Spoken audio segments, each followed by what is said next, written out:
Welcome, everybody. I am delighted to welcome Sherice Clarke to our last CRLT Jacobs Chair Speaker Series of this semester. So you're capping off our semester. And I first met Sherice, I think the first time I met you was in when we were in Ghent. Or at least did we meet before that? The first time we got to talk a lot was in Ghent. And at that point I was thinking, she's doing really interesting stuff. We should have her come visit.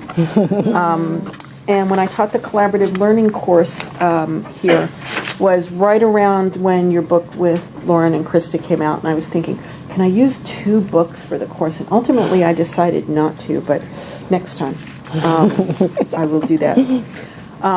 So I'm really delighted that Sherice is here. Dr. Clarke is an assistant professor in the Department of Education Studies at UC San Diego, and I guess when we were talking was right before you started. Her research focuses on studying the complex social reality of teaching and learning through dialogue in order to develop solutions that promote educational equity for learners of the greatest need. We have some common past. We were at Learning Research and Development Centers, though in very different. You didn't know? Yeah, I was there 96 to 98. I did a second postdoc because I couldn't get a job. You know. You turned out. You turned out all right. So before Sherice was there, she was a research associate and postdoc at LRDC. She got her master's and PhD in education from the University of Edinburgh. Am I pronouncing that right? Okay.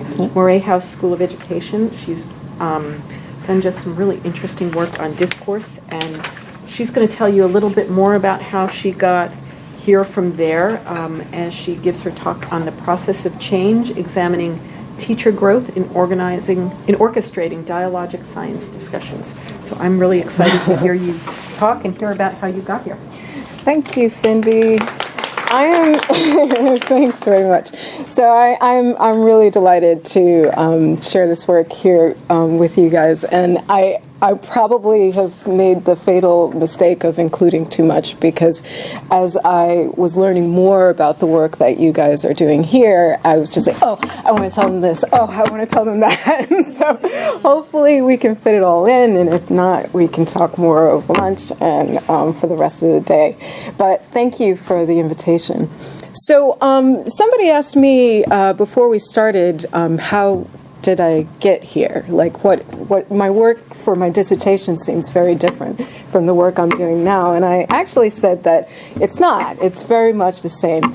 Because what I've been interested in throughout this whole process is thinking about the ways in which social processes interface with and impact upon cognitive processes, and really thinking about what those implications might mean for how we structure learning environments.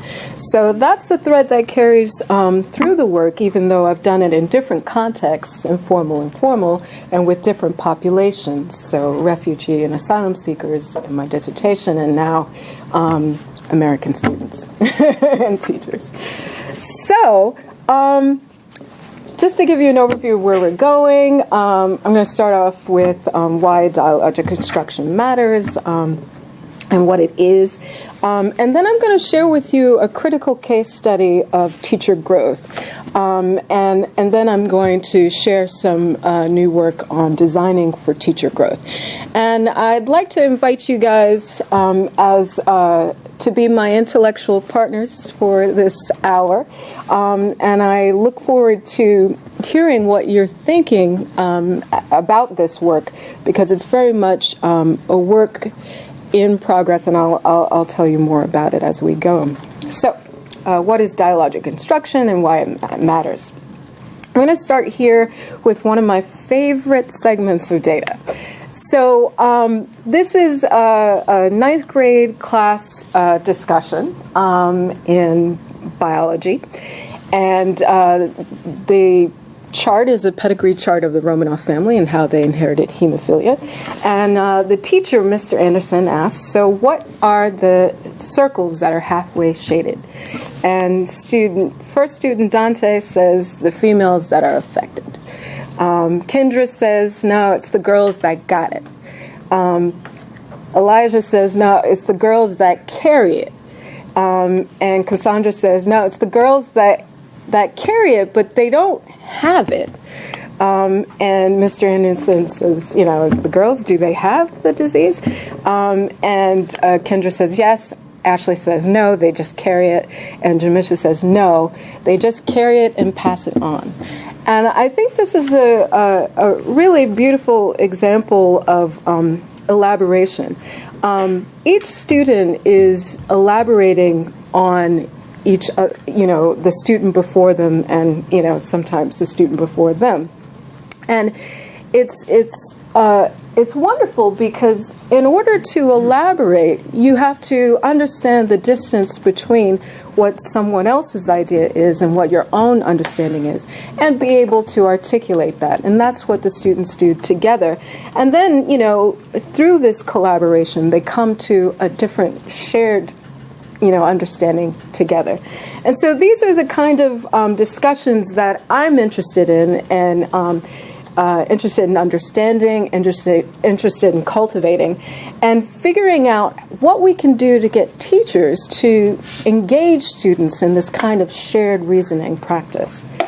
So just some of the premises of this work, I'm going to be referring to this practice, which is called Dialogic Teaching. And really, it's about using talk as a form of learning. So talk is both the process and it's the outcome. So, this is discussion where a teacher is engaging students to reason together, and the object is to achieve understanding together and perhaps to co-construct knowledge, as opposed to just demonstrating one's understanding, as in giving the answer. So it's not talk where the teacher would say, Cindy, what's the answer to number 7? And she would say, I don't know, genetic inheritance or whatever. It's not that kind of talk. It's talk that socializes scientific habits of mind. So, and there's good reason to be engaging in, making this kind of discussion widespread practice.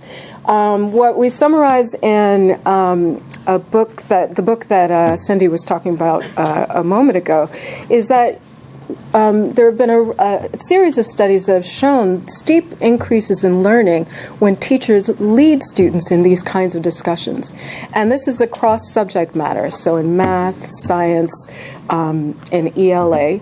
And these are absolutely wonderful findings, to the extent of it's almost like the holy grail of education. You can increase students' achievement, their retention of learning for up to 3 years, transfer across domain, which means that if you teach in this way in math and you test them in English, their English scores are go above and beyond the control group.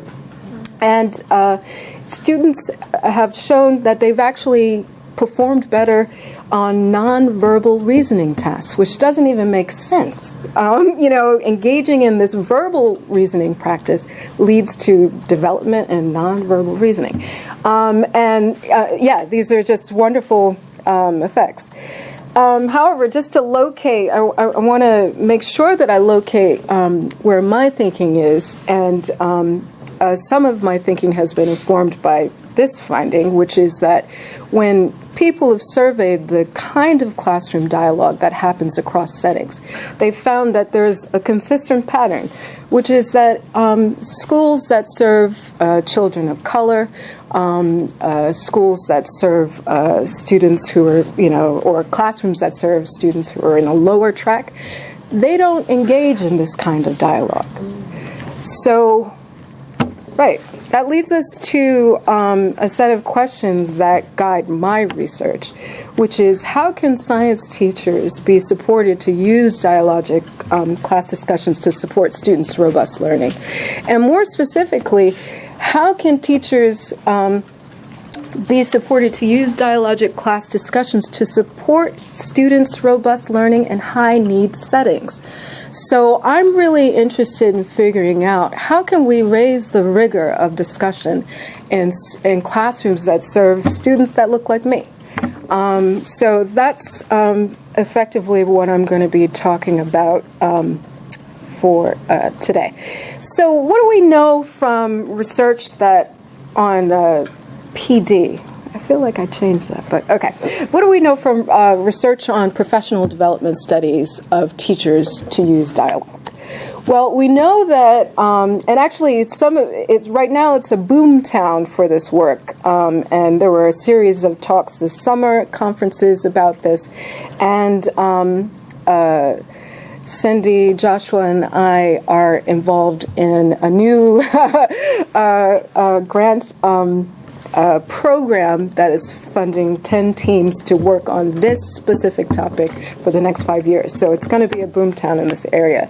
But what we know so far is that teachers can grow in their orchestration of class discussions. But it takes time to see evidence of that growth, and in some cases up to 3 years. And what other studies have shown is that teachers can gain declarative knowledge of how to use talk moves in the context of professional development, but it's difficult to see evidence of that declarative knowledge transferring to their classroom teaching, which is something that I've been thinking a lot about. And what McNeil has found is that teachers have challenges recognizing and knowing how to respond to student reasoning in discussions. So what do we do about that? Well, I'm going to shift towards the first bit of data, or first study that I'm going to talk about, which is a critical case study of teacher growth. So just to give you some background, this was a project that I was involved in. It was a 5-year project in Pittsburgh. It was part of the Pittsburgh Science of Learning Center, and effectively what we were trying to do is to support teachers in using this kind of dialogue in biology, and 9th grade biology. We had 17 teachers at one point. There was lots of attrition.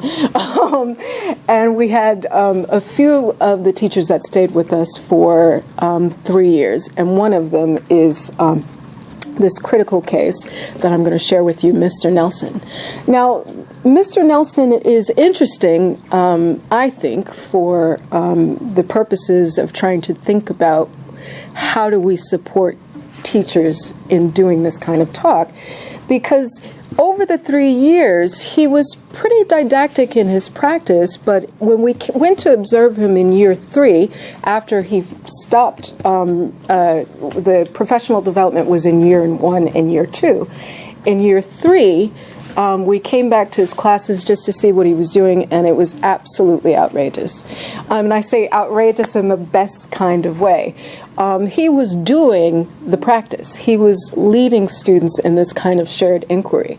And, I mean, you could see it from, it was just visible to the naked eye. We didn't have to do analysis to figure that out. And so I became interested in trying to understand, well, what happened, or really, how did it happen? So often when we study professional development, we just look in the classroom, maybe 1 or 2 observations. We see, did they do what we were expecting them to do? Sometimes they didn't, and then you're like, well, it didn't work, right? But we had Mr. Nelson in our study for 3 years, and we had 70 observations of him over 3 years, which was a tremendous amount of data to just crawl over to understand how he was changing. So that's effectively what I've been doing. So I say a critical case because I think that by studying Mr. Nelson, a person who did change in his practice, we might get insight into how he changed, and that insight might then help us think about how we support change. So just to give you a quick overview, the professional development we were doing was on accountable talk, which is, you can think of dialogic construction as a sort of superordinate term for a set of practices, and accountable talk is one of them.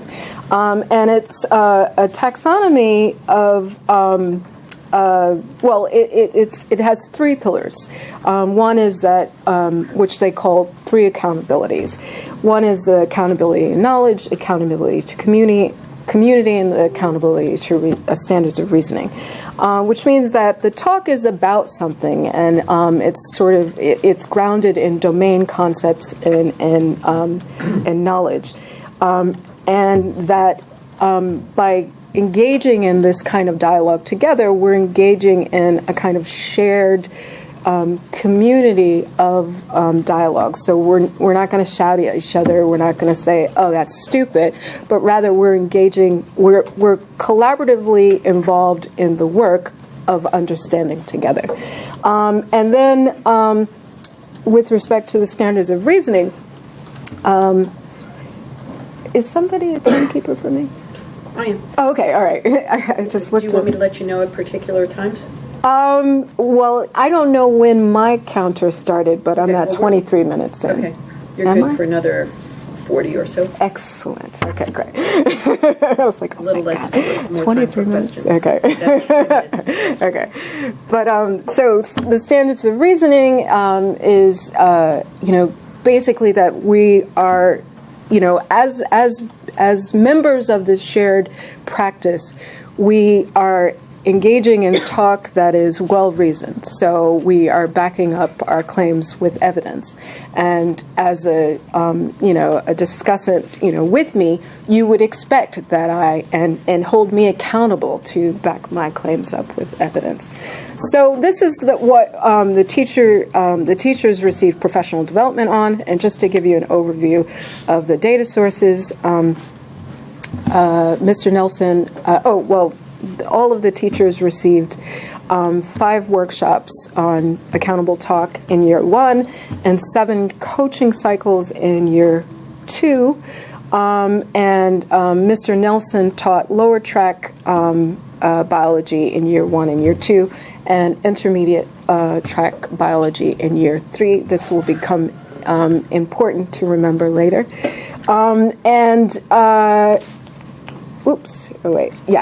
So in terms of data, we had 70 observations of him over this 3-year period, 5 baseline recordings before he engaged in professional development, and then 65 recordings of target lessons on energy and matter and genetic inheritance.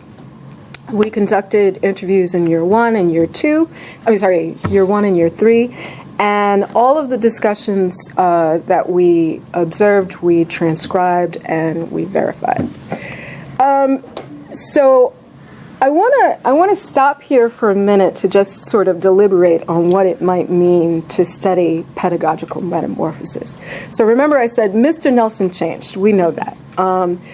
And what I was endeavoring to do in this reanalysis of this data was to understand how, which for me, created, it sort of challenged maybe my assumptions going into the data in different ways.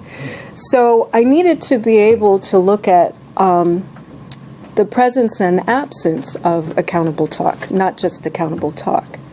And I wanted to understand how, what's called IRE, initiation, recitation, initiation, response, evaluation, how that structure becomes accountable talk.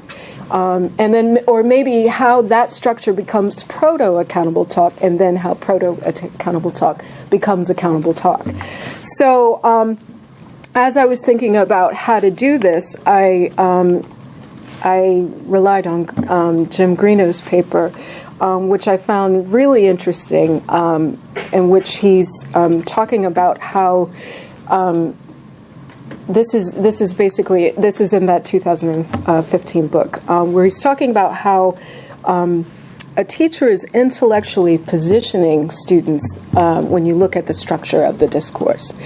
So IRE is positioning students to do certain intellectual work, or maybe not any intellectual work, one could argue, whereas accountable talk is setting up a whole different set of expectations. So as if you're a student in an IRE classroom, you know that your job is to furnish the answer. And so that then requires you to do certain kinds of intellectual work. Whereas if you're the student in an accountable talk classroom, your job is to engage in reasoning about what the discussion is about. So that requires a different set of intellectual work. So I decided to use this this conception to think about, how students were being positioned with respect to the accountability to knowledge, the accountability to the standards of good reasoning, and the accountability to community. So I'm just going to interrupt this flow for a little bit just to give you an idea of my conceptual framework, which comes from David Clarke, not Sherice Clarke, unfortunately. I wish I came up with this framework. It's so good. But this is David Clarke's empirical model of teacher change. And I find it really, really useful because what he's doing, and actually his actual diagram includes lots of arrows, but I simplified it for this purpose. But effectively what he did by studying a series of studies of teacher learning was to come up with this model that conceptualizes teacher learning as a complex process. So PD is just a fraction of the learning opportunities that teachers have.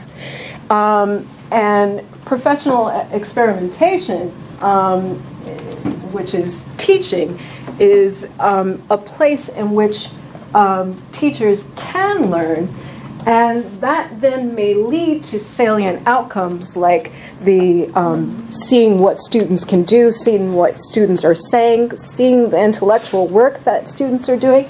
And those salient outcomes can lead to changes in what the teacher knows and changes in their beliefs. And those changes can then change what they do and so forth. So I bring this up to say I decided to focus in on professional experimentation as a site in which to see how this teacher was changing. So the ways in which he was changing through practice, and then looking at the interview data to see, to look for evidence of salient outcomes as he sees them, and changes in his knowledge and beliefs. So I used a combination, of discourse analysis strategies. So right now I'm talking about the conversation data. So we recorded and transcribed the class discussions, and we were able to use this technology that allows us to keep track of who's talking, basically attribute each utterance to a particular speaker. The first layer was to look at the transcripts in terms of the initiation, the exchange structure, which is just at a very surface level, the initiation and the reply. So a teacher asks a question and someone replies, or a student asks a question and someone replies. So just annotating the data at that very shallow level. Then the next layer was to annotate the data for role, so teacher versus student. And then the next layer was to annotate the data for reference. So who was talking to whom? So in this sense, what we did was we looked at the transcripts and the initiation replies, in particular looking at the replies to see who they were directed to. And then finally, we annotated the data for positioning. So using what I called in a meeting the other day, systemic functional linguistics light. But effectively, a version of systemic functional linguistics, that a coding scheme that Carolyn Rose and her student Elijah Mayfield developed, which was to look at the exchange structure for what they were asking for and what they were giving, right? So an initiation was asking for bits of knowledge or, facts about the science, or giving facts about the science. Very simple. The initiation was asking or, making a request for reasoning. Or giving reasoning. Again, very simple analysis. And then, hold on. I don't know what just happened. Okay, so in order to apply this coding framework, I randomly sampled 2 lessons at the beginning, middle, and end of each year that we observed. So that's 18 lessons, and we coded. We sought inter-rater agreement, and we got very good agreement. With respect to one of the analyses, I used social network analysis, which I'll show you in a moment. And then for the interviews, I used narrative analysis, and I can tell you more about that later. So what do we see? So I'm just going to show you some segments of data, some segments of the transcripts, and just to give you a flavor for what these years look like. So in year 1, we see that Mr. Nelson is, in his exchange, what did she say? It's in the DNA. That's great. Okay, so in general, when we study diseases, there are infectious diseases, and then there are other diseases that are in your DNA. What do we call them? AIDS. AIDS. No. AIDS is an infectious disease.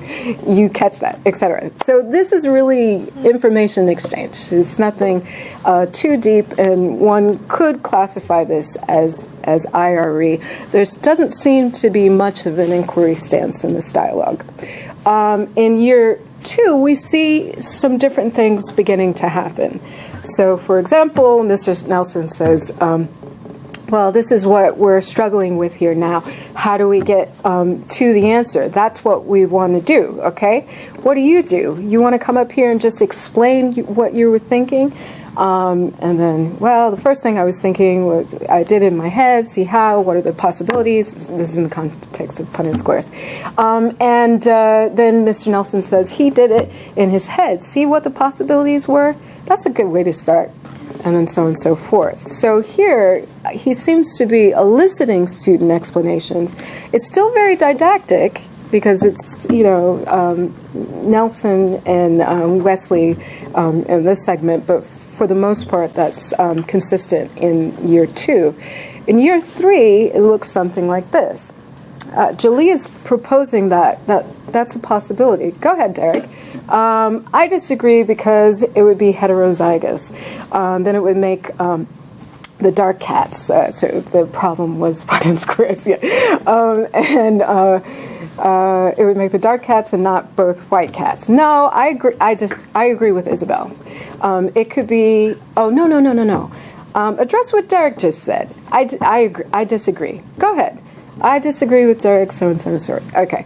So what he seems to be doing in the year 3 kinds of discussions are framing the idea space and pushing students to make sense of the ideas on the table and the peer contributions in the idea space. And he also seems to be scaffolding the collaborative reasoning. So when we look at, these years of discussion in aggregate, they look something like this. So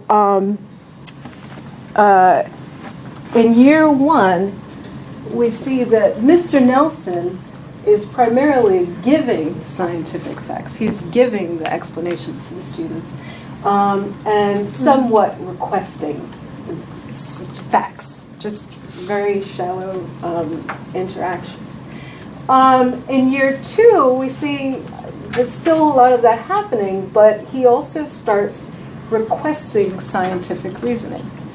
And then in year 3, we see reasoning is on the table in a real way, which is really, really interesting. So this is this part of the analysis is just looking at the positioning with respect to knowledge and reasoning, and then in year with respect to community, we see something else which is really interesting. So in years 1 and 2, we see something like this when we use social network analysis to look at the discussion. So all this is the reference. Remember I said I coded for who was talking to whom. So what we can see is that Mr. Nelson is asks Eve a question, Eve replies, and so on and so forth. It's a very simple interaction and very little ties between students, meaning students weren't talking to each other about what they were saying. But in year 3, we see something really different and really complex. So there's a real change in the opportunity structures of the discourse over these years. So let's look at some of the what he's saying in the interviews to get some insight on what is changing and why. So when I looked at beliefs, when I looked at the interviews for beliefs and salient outcomes, what I found was that there is some evidence that his perspective was shifting, from year 1 to year 3 in terms of what his goals were and the role, what he thought the role of the teacher was in those discussions. So in year 1, dialogue happens, on its own somewhat. And in year 3, dialogue is a space where he can identify misconceptions.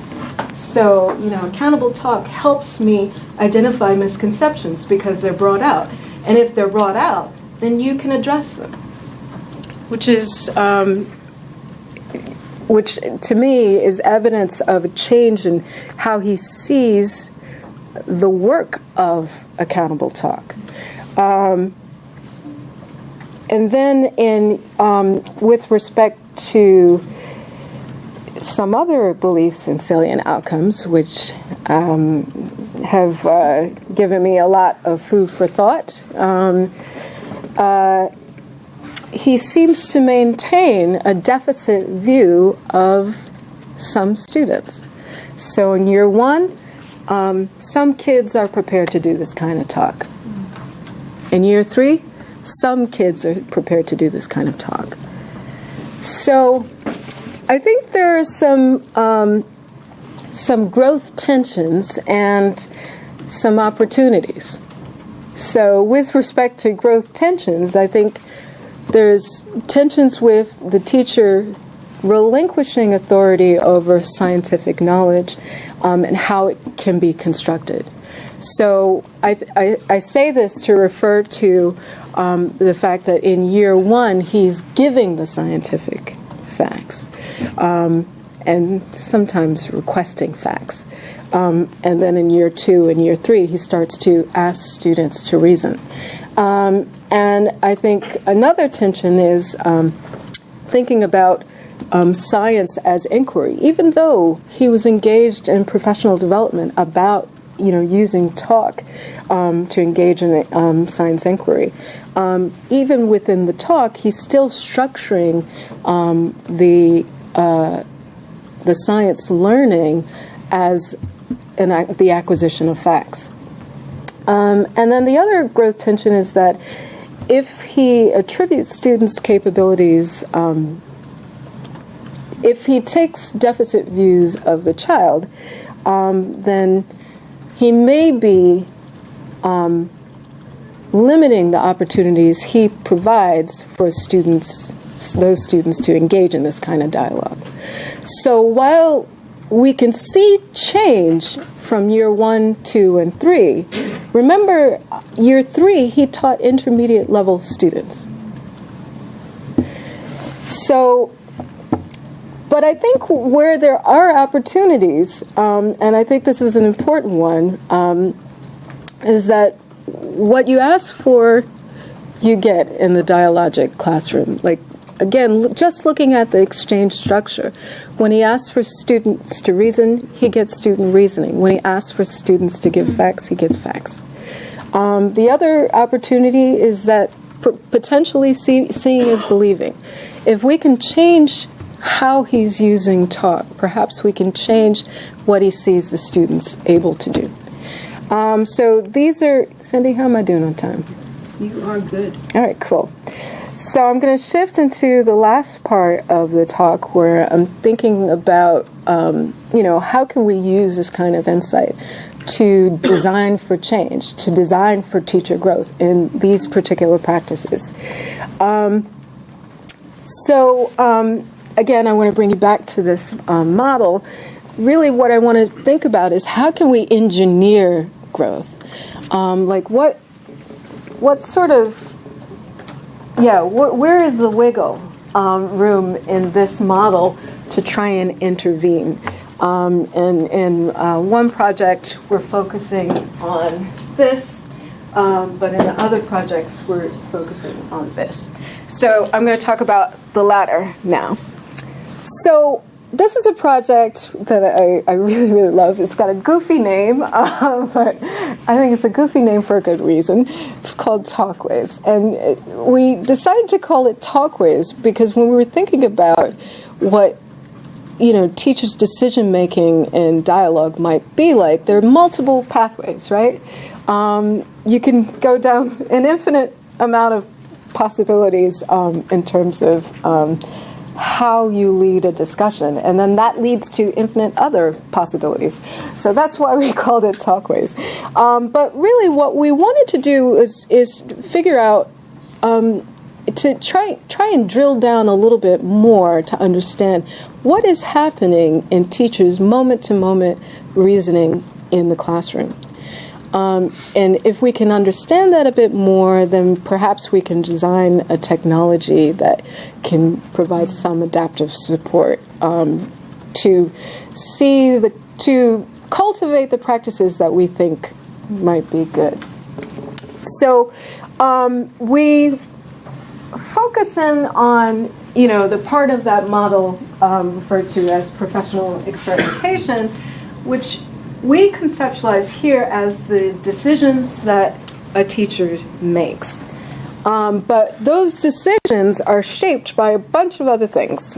One is the teacher's pedagogical content knowledge, which is their knowledge of the domain, but their domain knowledge in reference to pedagogical strategies. So the kinds of things the kind of misconceptions that students would have within that domain, and then the kind of pedagogical moves you would use in order to address those misconceptions. So that's PCK. But also, beliefs, which we were looking at a moment ago, which we have to figure out how to deal with. But really, for us, Talkways is helping us think about pedagogical reasoning as a teacher's operation on their content knowledge and beliefs. And then the reasoning is what leads to what they decide to do. And so what we've been trying to do is to create the conditions in which we can see teachers' pedagogical reasoning to understand it a bit more, and then figure out what we can do about that. So this is what we've developed. So it's a simulation where a teacher is introduced to a particular problem, and we wanted to situate it within a particular problem so that we can see how teachers are operating on that problem. So we're trying to understand teachers' reasoning about science discussions, but particularly situated within a particular scientific problem. And in this case, it's Punnett squares. So we give the teacher, we give teachers in this simulation a situation where a teacher who is actually Mr. Nelson. So we reuse the data from that previous study to populate this simulation. And we give them the case that Mr. Nelson is leading a series of discussions on Punnett squares. He's been doing it for the last 2 weeks. And what he's trying to do is to get students to reason probabilistically using Punnett squares. And so we then give them segments of discussions to listen to, and we give them transcripts just to aid their deixes. And then we give them a series of probes about those discussions. So hold on, let me move forward. So effectively, in mining through that existing data, we pulled together all the discussions that were about Punnett squares. And then we use theoretical sampling to identify moments that we thought were particularly rich. And those were moments in discussion where there was a lot of disagreement because, Christine Howe's work has shown that disagreement leads to elaboration and explanation, which we think is productive for learning. So we looked for points where there was some contention, some disagreement, and there were also points that were that required some pedagogical action, some move of the teacher to do something else. So it may be that two misconceptions were on the table at the same time. What do you do? Or it may have been that students were right on track. Okay, class is not over. What do you do? It may have been that some student expressed gross misunderstanding. What do you do? Or another case was that students said they agreed. They were saying the same thing, but they were saying something that was different scientifically. What do you do? So the teachers were given these segments of data to hear, and then we asked a series of probes. Oh wait, I don't know why that animation is there. Okay, so the probes were about reasoning about student thinking. They were reasoning about the pedagogical tools they had, and reasoning with content goals. In particular, we wanted to figure out how they were operating on particular content goals.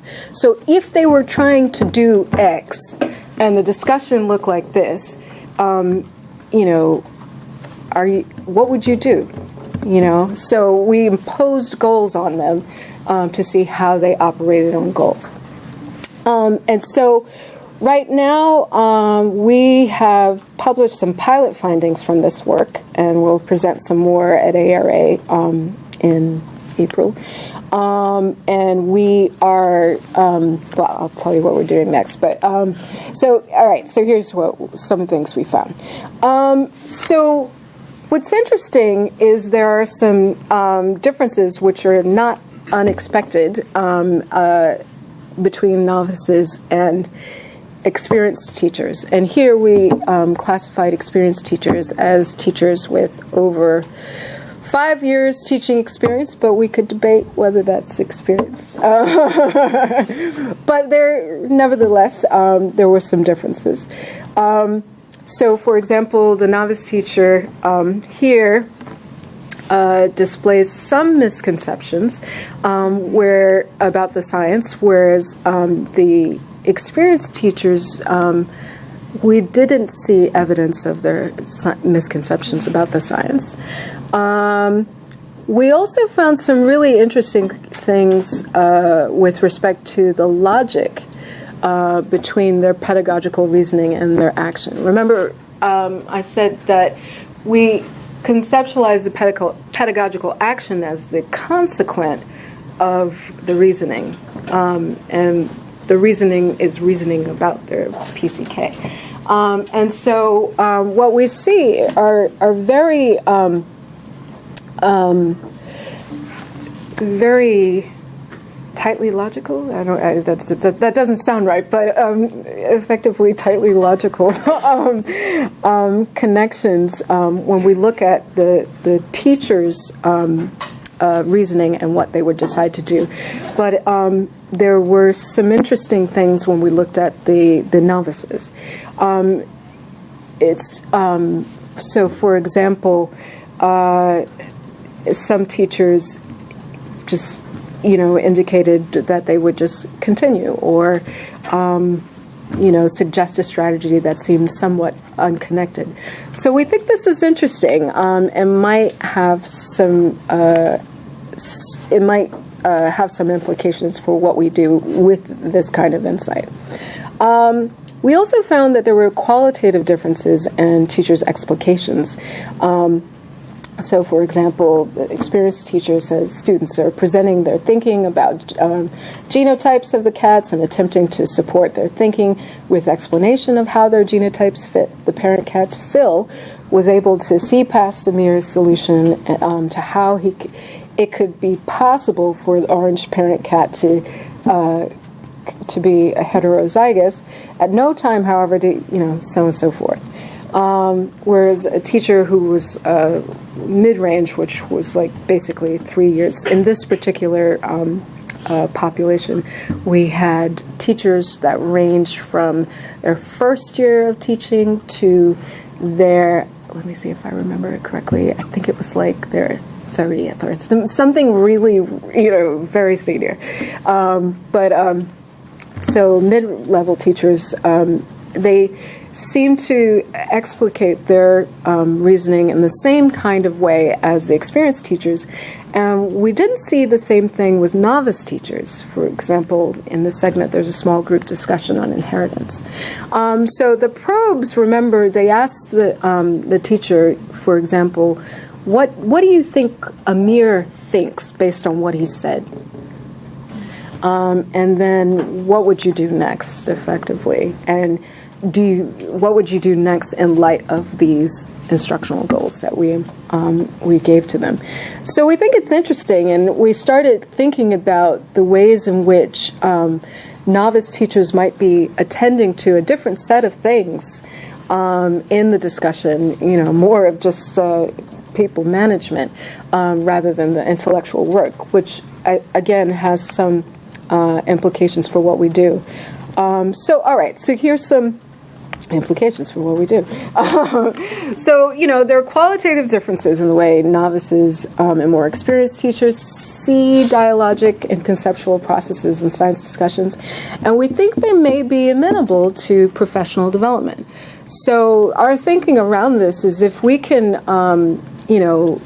diagnose in some ways where support is needed, then we can provide that support rather than a sort of generalized professional development practice for teachers. We think that, for example, we can, if misconceptions are the problem about the science, then perhaps we can create opportunities for teachers, to enrich their understanding of the science while figuring out how to lead a discussion about that science. We can provide scaffolds to support teachers' pedagogical reasoning, to sort of tighten the logic between their reasoning and what they actually do as a consequence of that reasoning. And we can, and we can elicit more about more detail about the dialogic processes, and to connect detail to students' representations of the science, effectively ask the teachers to provide evidence of their reasoning. So, I think in addition, and I think this is where a lot of professional development has already been focused on, which is broadening the repertoire of pedagogical actions. But I think we need to also be thinking about all those other bullet points as well. So a lot of even our own professional development on accountable talk was really about the talk moves, which was about the pedagogical actions rather than, the science and the reasoning and, how we actually operate on what students' ideas are. And so, I think that these things need to be in conversation. So some next steps. One of the things that we're doing is we're about to start the study any day now, which is going to use this Talkways system to examine the connections between how teachers reason in and out of the classroom. So one of the questions we have is, to what extent is the reasoning we're seeing as they engage in these scenarios the same as their reasoning in the moment in the classroom? And so we're going to look at those connections. In addition, we're going to further investigate how knowledge, beliefs, and reasoning mediate teachers' decisions. So in this next rollout, we actually have developed a knowledge measure, which is a test of the science that is being discussed precisely. So we want to look at, the full extent of, we want to understand the full extent of what we see in the discussion as being a function of what teachers know about the science or the pedagogical practices. And then the next part is to leverage these insights to design adaptive technology to support professional development on orchestrating discussions.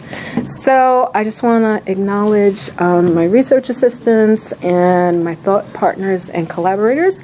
And any questions?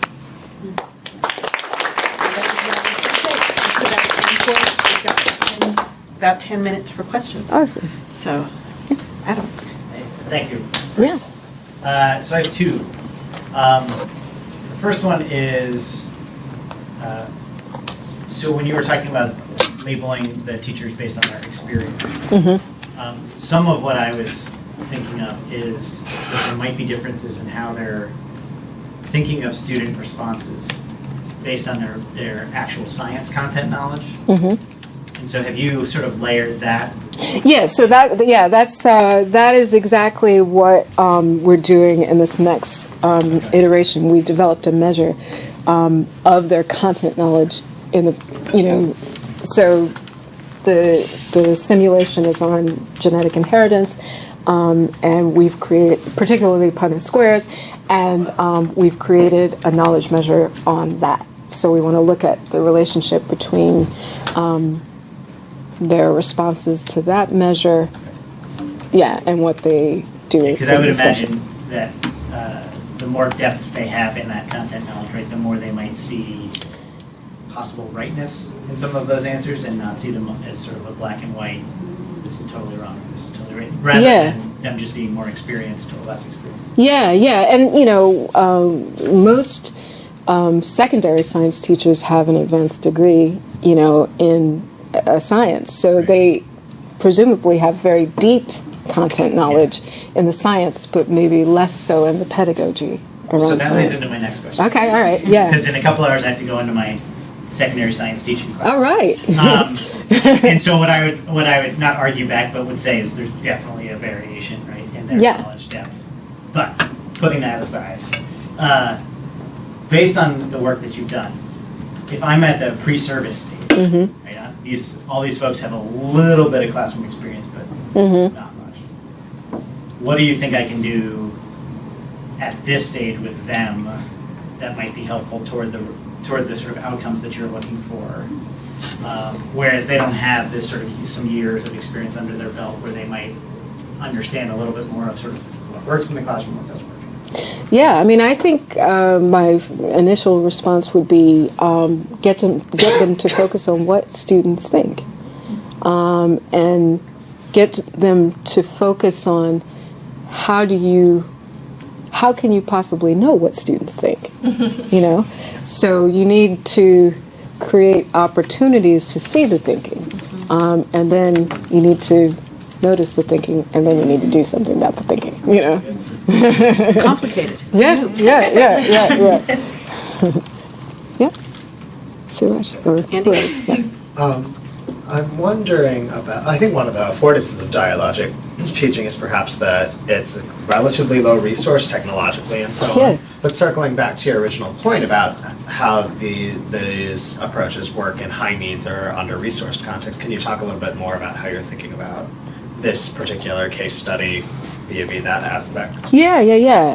So Mr. Nelson, and I forgot to say this, and I meant to say this. Mr. Nelson is a wonderful person, an absolutely wonderful, dedicated teacher. So I may have misled you somewhat by his deficit views of the child. He's a nice person, but that is what he thought, and what he thought might shape what he did. So, I mean, I guess, one quick response to what you're saying is that really I've been a little bit bored with the arguments that we just need to hire more qualified teachers, because there are people on the ground today in classes with real kids, and we need to figure out what we can do to support those teachers. And so that's why I'm engaged in this work, to try and figure that out. I think working at the pre-service level, absolutely, that's important work. But for the most part, I'm trying to figure out how do we support the people that are out there already, so that we can raise the cognitive demand in settings like this.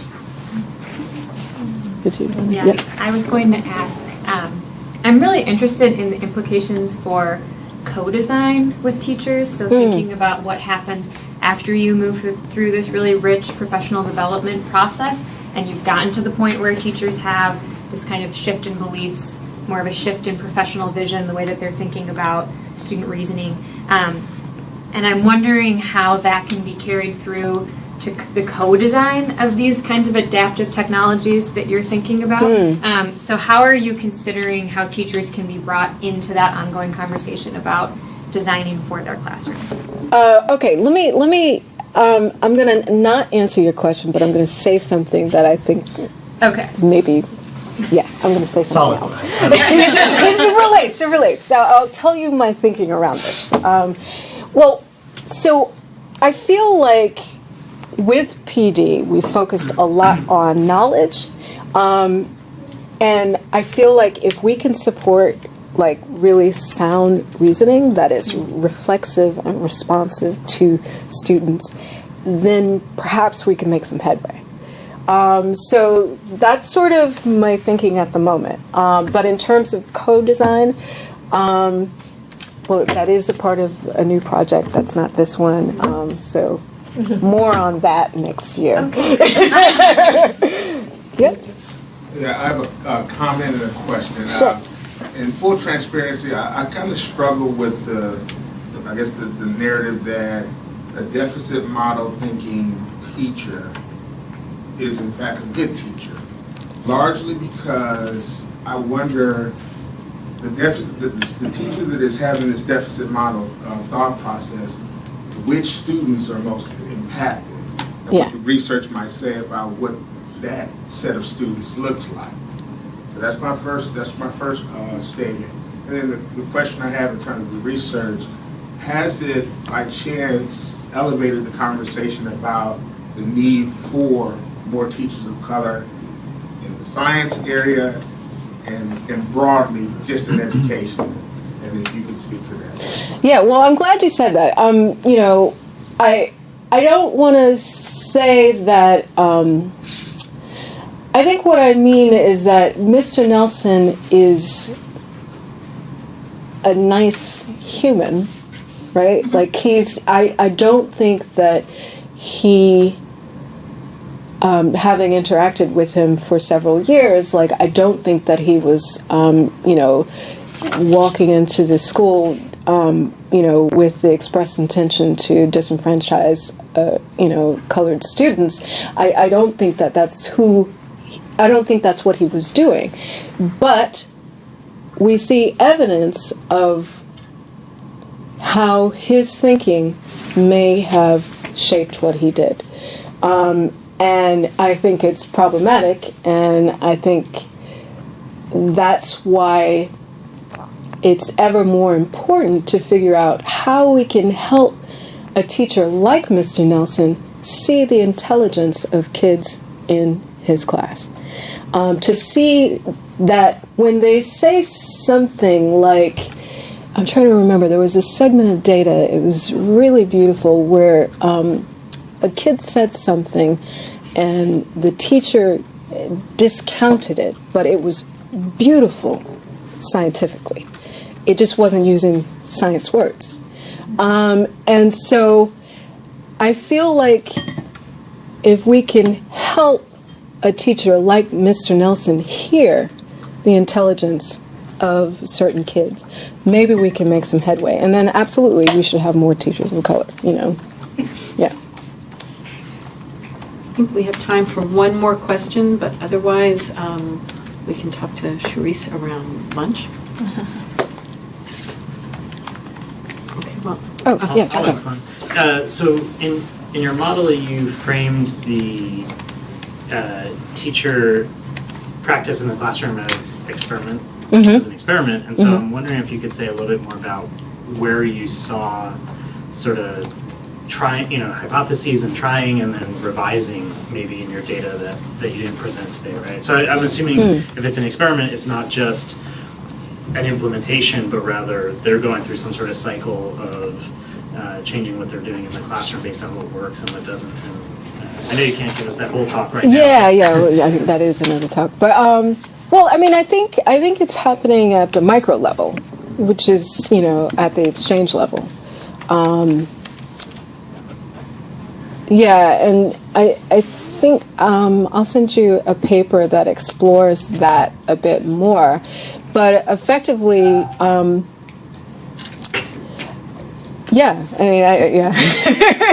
effectively it's happening at the exchange level. He starts to ask different things, and different things happen.